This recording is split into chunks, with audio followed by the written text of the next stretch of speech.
Assalamualaikum warahmatullahi wabarakatuh, and a very good day to Madam Wanurul Ain and my fellow friends. So today, my group that consists of me, Nami Atika binti Muhammad Hairi, Abiyas Naufal, Ahmad Hasif, Muhammad Fatu Afiq and Elisa will be presenting our group assignment with the title of Analyzing Business Scenarios Through Mathematical Models.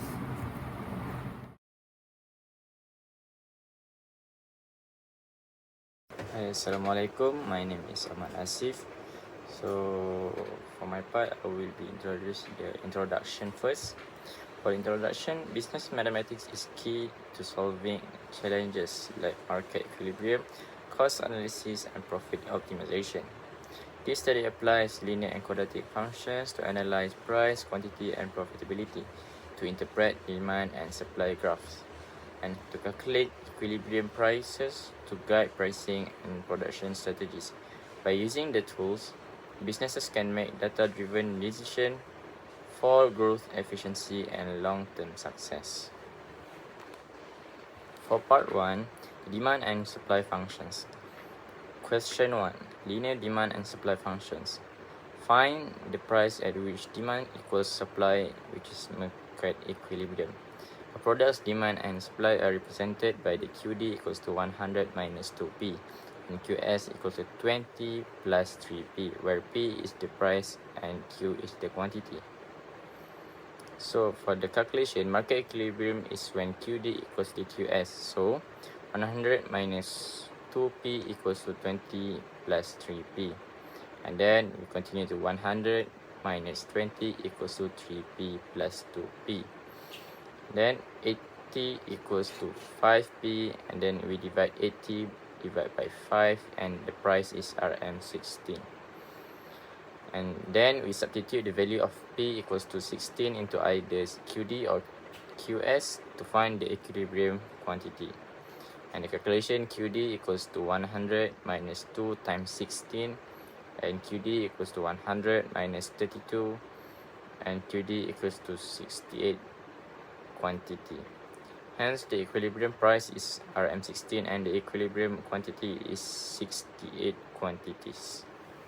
And then to illustrate the demand and supply function on a graph, we continue to QD equals to 100 minus 2P, and then we will get the coordinate X and Y. And also, don't forget to continue with Rx equals to 80x.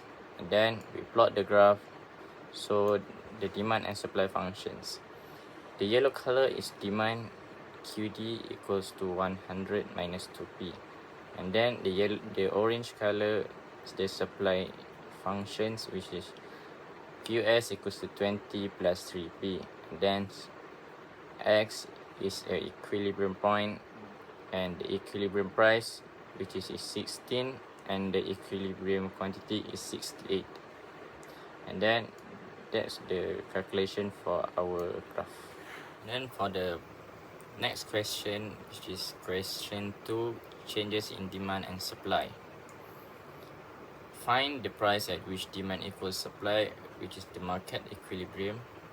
If a subsidy causes the supply equation to change to QS equals to 30 plus 3P, determine the new equilibrium price and quantity. So we calculate the market equilibrium is when QD equals to QS. So 100 minus 2P equals to 30 plus 3P. And then 100 minus 30 equals to 3P plus 2P. And then the answer is 70 equals to 5P, and then we divide the 70 divided by 5, and we get the price is RM14. And last but not least, we substitute P equals to 14 into either QD or QS to find the equilibrium quantity. So the calculation is QD equals to 100 minus 2 times 14. Then QD equals to 100 minus 28, and we will get the QD equals to 72 quantity. Hence, the new equilibrium price is RM14, and the new equilibrium quantity is 72 quantities. That's all from me. Assalamualaikum warahmatullahi wabarakatuh. My name is Elisa binti Remy Effendi. and I will be explaining for part 2, which is cost and revenue function. So for question 3, they want us to determine the break-even point in units and revenue. So the information that was given is Cx equals to 50x plus 500. Meanwhile, for Rx is 80x. In order to find break-even points, we have to use the formula Cx equals to Rx. So our equation will be 50x plus 500 equals to 80x. Now we move x into one side, so 500 equals to 80x minus 50x, and we will get 500 equals to 30x. Now we divide it by 30, so x will get 50 over 3 or 16.67 units. So usually for units, we take a whole number, so we assume it as 17 units. Now in order to find revenue, we substitute x equals 50 over 3 into the revenue function equation Rx. So our equation will be Rx equals to 80 times 50 over 3, and we will get the final answer as Rx equals to 4,000 over 3 or Rm 1,333 ringgit 0.33 cents. Hence, the break-even point quantity is 17 units and the revenue is Rm 1,333 ringgit and 33 cents. For B, they want us to plot the cost and revenue functions on the same graph. So we will create table of value for Cx and Rx. So for Cx, when x is 0, y is 500. When x is 10, y is 1000. When x is 20, y is 1500. When x is 30, y is 2000. And when x is 40, y is 2500. Meanwhile, for Rx, when x is 0, y is 0. When x is 10, y is 800. When x is 20, y is 1600. When x is 30, y is 2400. When x is 40, y is 3200. Now, to draw the graph, we label x-axis as units produced and sold. Meanwhile, for y-axis is cost and revenue in RM. To plot the points for each value of x in the table, we plot the corresponding values of Cx and Rx as points on the graph. Then we connect the points for Cx to form cost function line and connect the points for Rx to form revenue function line. As we can see from the graph, the point where the cost and revenue lines intersect is called the break-even point. At this point, the company's revenue equals its cost, and it neither makes a profit nor incurs any loss. For question 4, they want us to find the maximum revenue and the number of units that must be sold to achieve it. So the information given is the equation of Rx, which is negative 2x to the power of 2 plus 80x. So as we know, negative 2 is lesser than 1, so the parabola of the graph will face downwards. And in this case, our A is negative 2, our B is 80, and our C is 0. Next, we have to find the vertex x. We use the formula x equals to negative b over 2 times a. Now we substitute the number into the formula, and our answer for vertex will be 20. We will now then substitute x equals to 20 to find the maximum revenue. So the equation will be Rx equals to negative 2 times 20 to the power of 2 plus 80 times 20, and our final answer will be $800. Hence, the number of units that need to be sold to achieve the maximum revenue is 20, and the maximum revenue is $800. B, they want us to graph the revenue function and indicate the maximum point. So in this case, we have to use 2x-intercept. So we will have to use the formula negative b plus minus square root b to the power of 2 minus 4ac over 2a. Now we substitute the number into the formula. We will get 1x equals to 0 and the other x is 40. And now we must find the y-intercept for the revenue function by assuming x equals to 0. So y-intercept equals to negative 2 times 0 to the power of 2 plus 80 times 0, and our y-intercept is 0. Next, before we plot the graph, we have to create the table of value for two x intercepts. So when x is 0, y is 0. When x is 40, y is 0. Now we can plot the x-intercept on x-axis and plot the y-intercept on the y-axis. So from our previous analysis, we know that the vertex or maximum point is at x equals to 20. So in order to find the y-coordinate, we will now substitute x equals to 20 into the revenue function, which we will get 800. So now we know that our vertex is at 20 and 800. So now we can draw the parabola. Since the coefficient of x to the power of 2 is negative, the parabola will shift downwards. And as we can see from the graph, the vertex, which is 20,800, represents the maximum revenue point, indicating that selling 20 units will generate the highest revenue of 800 units of currency. That is all from me. Thank you.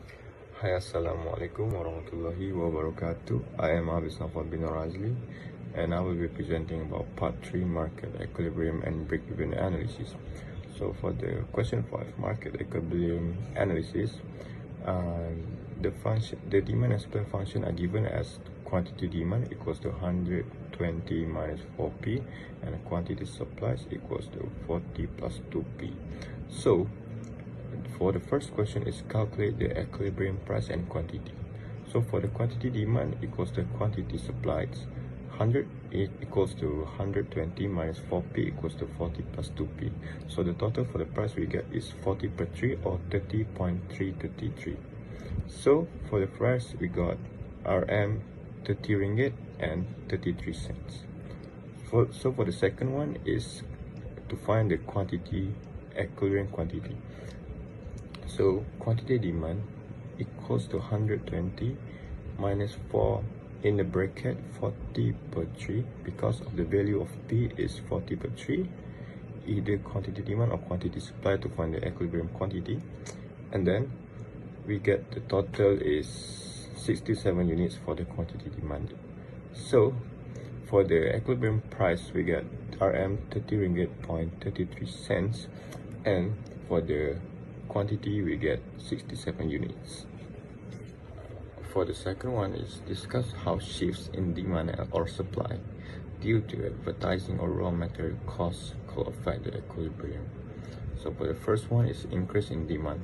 The curve of the demand or supply will be shift to the right, and the price and quantity also will be rise. For the second one is decrease in demand. The curve will shift to the left, but the price and quantity will be fall.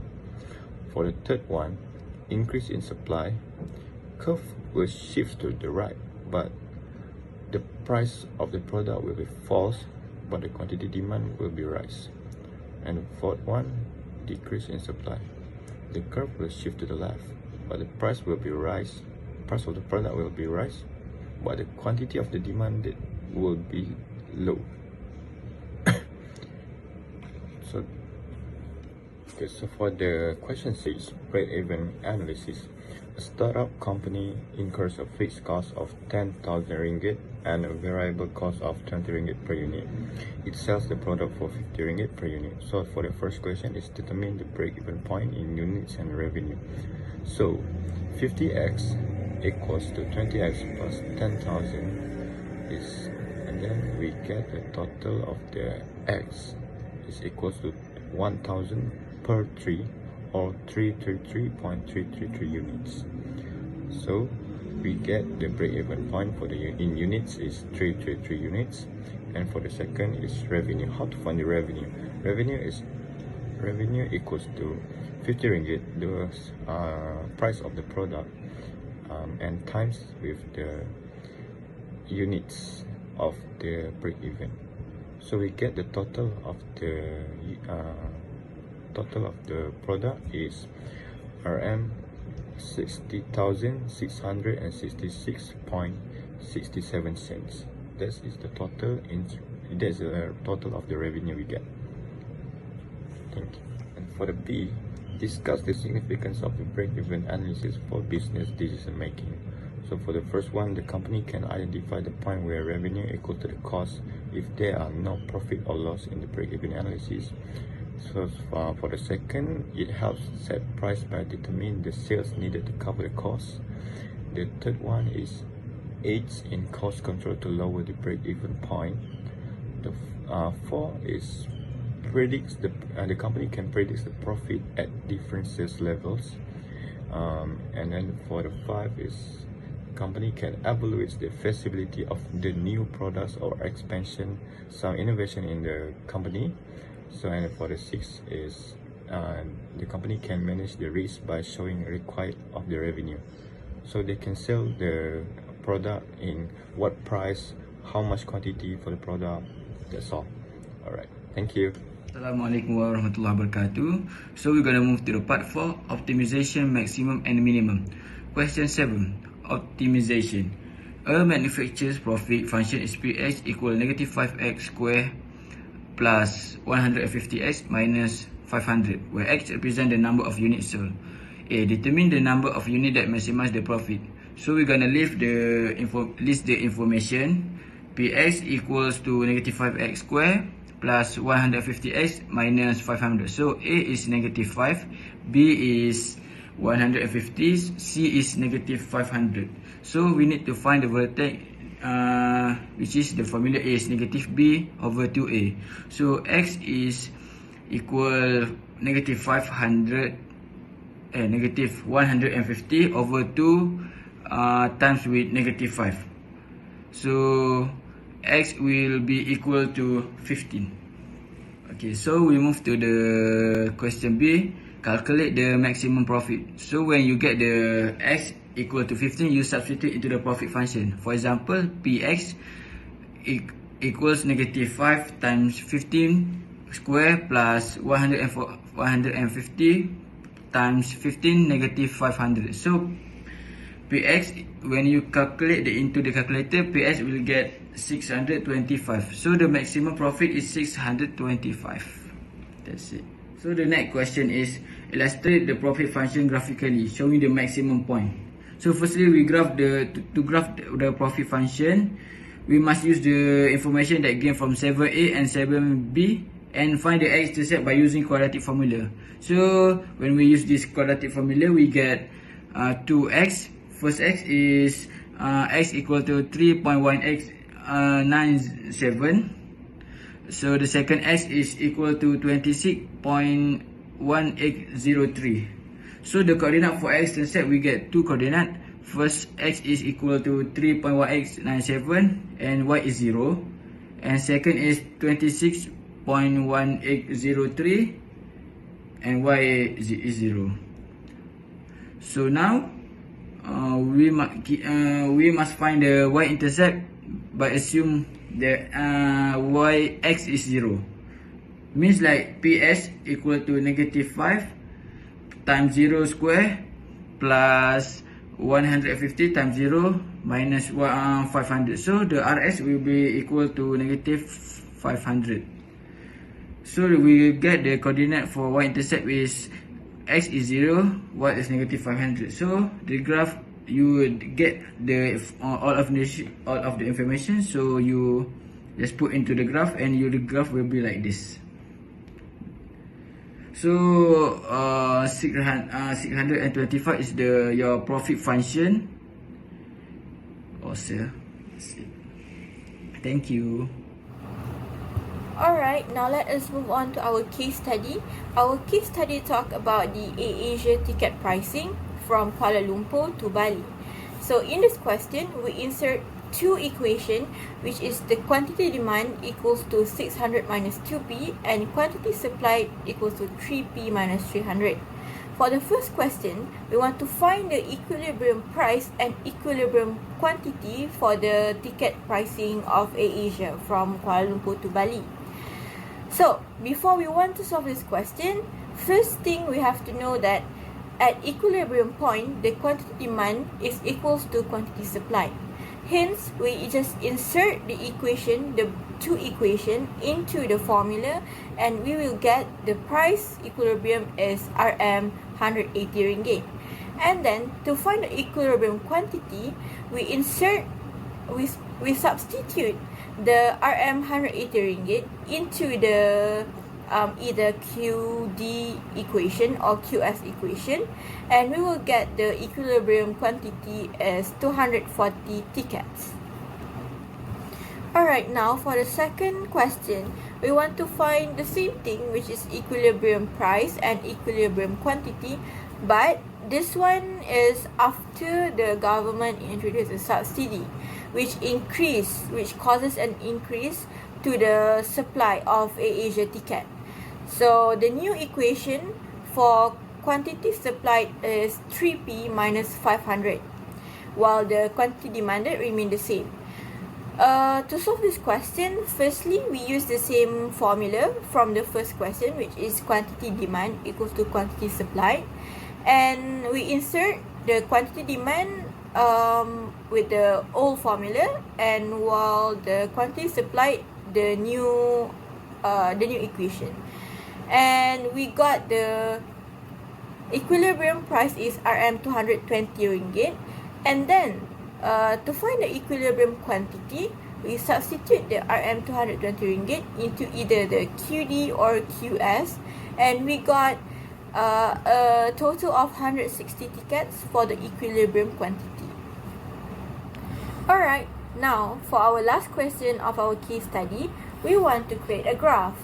So the graph is about the quantity demand and quantity supplied for both old and new quantity supplied.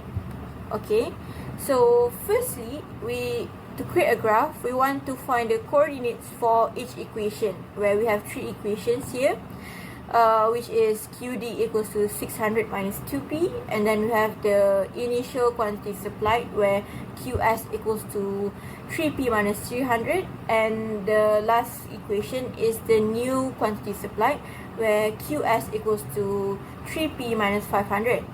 Now, let us move on to the graph. So, there are a lot of lines in the graph. Let me explain it to you. The blue line represent the quantity demand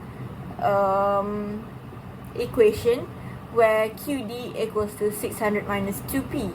And then, as you can see, there are also yellow line, which represent the quantity supplied, the initial quantity supplied, which QS equals to 3P minus 300.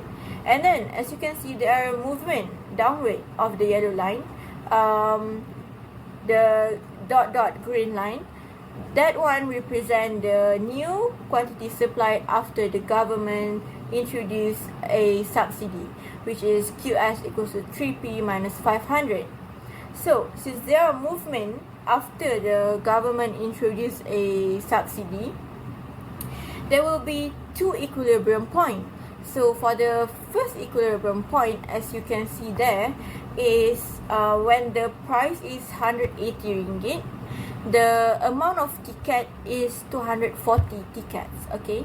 And after the government introduced the subsidy, the equilibrium point changed from it changed into Rm 220 ringgit, and the quantity is 160 tickets. Okay, so we move to the part conclusion and recommendation. So the conclusion is the equilibrium price and quantity are 180 and 240 tickets. This show how MET helps balance markets and support decision. AirAsia should use dynamic pricing to adjust ticket price based on demand and supply, especially when subsidy affects supply. Subsidy can also help make tickets cheaper and use planes better, checking the break-even point often and reducing costs, like being more efficient and renegotiating with supplier can improve profit. Watching market trends and competitive price will help AirAsia stay competitive and grow. So that is for us. Thank you and Assalamualaikum warahmatullahi wabarakatuh. That's all.